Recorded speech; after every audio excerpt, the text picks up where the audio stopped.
Good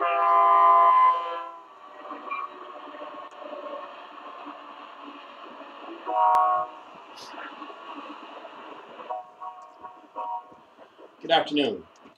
The sound you just heard was the sound of an American rail car delivering product and goods across the country to neighborhoods and other businesses across America.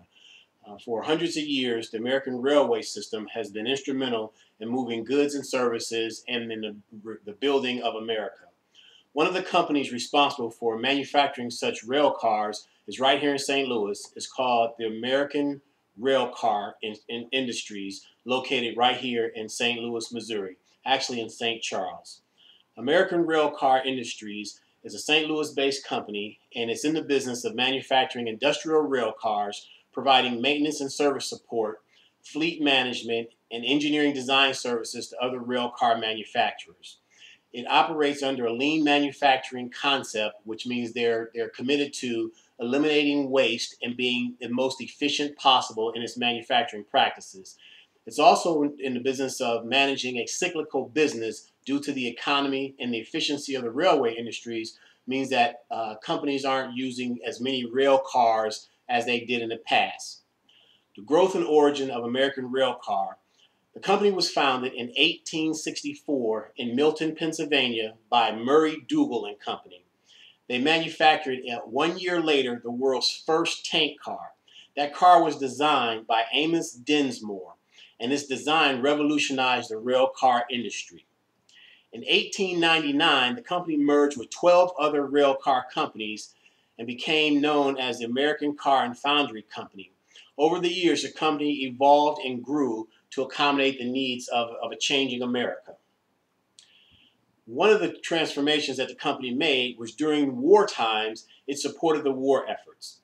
Some of the things that it did to support the war efforts, it switched from manufacturing rail cars to making artillery gun mounts and ammunition, field kitchens, pack saddles, submarine chasers. During World War II, the company built army tanks, artillery shells, armor plates, and hospital cars. Until the end of World War I, the Wilmington plant produced boats for the U.S. Navy, then switched production to luxury wooden yachts. Many of those yachts still exist today. In 1944, the company became known as American Railcar Industries. Now, some of the challenges that are facing American railcar industries are these. When the economy slows, as it is today, then the company has to shift production. And so since as many rail cars aren't being used, and then the other companies that supply American Railcar aren't producing as many supply parts, then as many employees as normal aren't being needed.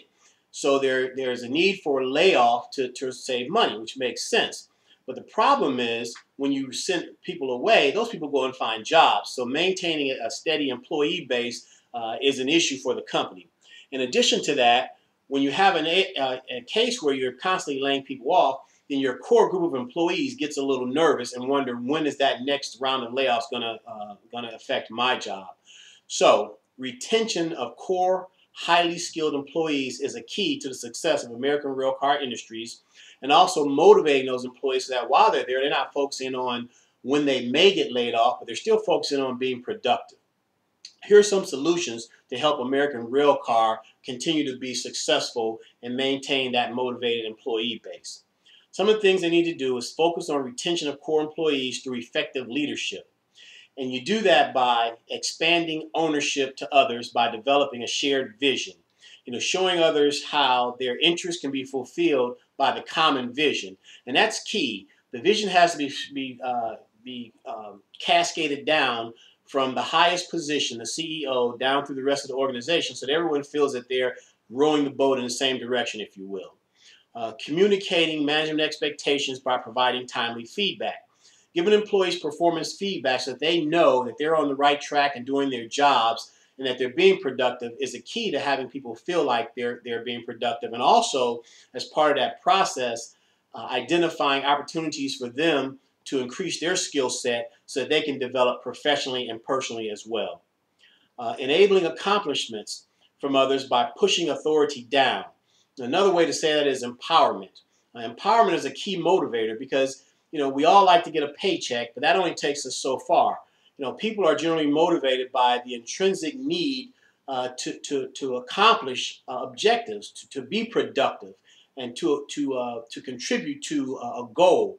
And you do that, by getting people engaged and allowing them the ability to take risks and accomplish what they know to do a job successfully. I'm also expressing appreciation. Everyone likes a pat on the back. Everyone likes to be recognized for a job well done. And establishing a solid rewards and recognition program will go a long way in making that core group of employees feel like they're part of the organization and not look for a job, at the first opportunity because the company has a history of laying people off. Another way to increase motivation or maintain motivation is to counteract stress. In these hard times where our dollar doesn't go as far, people have stress not only in the workplace, but at home as well. And when you can develop a culture that promotes a work-life balance, then that will help people feel as if they're appreciated. And some of the ways that you promote a good work-life balance is have creative work schedules, things like allowing people to manage their children if they say they're a single parent home, got to get kids off to school instead of the work day starting at 7, it starts at 9. Having people work on the weekends so they can have days off during the week. Having adjusted schedules where people work 4 10-hour days so they can have more days off. Having flexible schedules like 4 days on, 3 days off. All those are ways to have a good work-life balance. And in summary, American Railcar Industries has a good history and a solid employee base. And talking with some of the employees, they really believe that the company cares about their well-being. The benefits are competitive. They aren't the top benefits, but they're competitive benefits. And that's important as well because most people work to take care of their families, and benefits is the one way that you can do that. And the continued challenges through the slow economy is maintaining a good core group of employees as well as being able to ramp up. So maintaining good relationships with temp agencies and understanding where to find employees when they need them is a key. Continuing to value employees, maintaining that impression that and the management cares about them, being open and honest in their communications, and giving feedback where it's needed.